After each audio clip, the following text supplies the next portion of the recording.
Okay, so I have a question about the Pauli exclusion principle. This image is here just for visualization.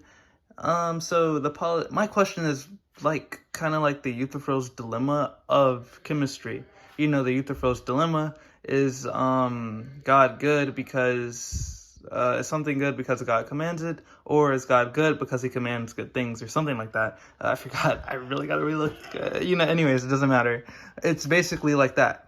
Can electrons that, okay, so the Pauli exclusion principle says that electrons with the same spin cannot occupy an orbital. My question is, can they not occupy, okay, so let's say the Pauli exclusion principle wasn't a thing.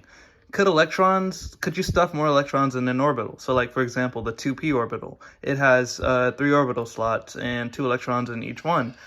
If the Pauli exclusion principle wasn't a thing, could you put more electrons in the orbital? So like, my question is, are there only 2 electrons in each orbital because of the Pauli exclusion principle? Or is it because of the Pauli exclusion principle and the orbitals just aren't big enough to house more than 2 electrons?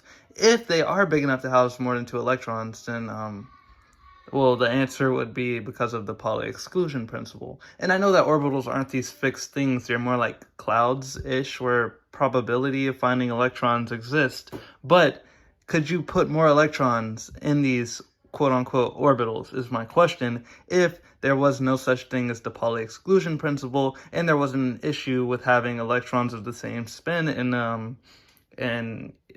orbital. I'm going to ask my science teacher this question tomorrow, and I'll get back with his answer.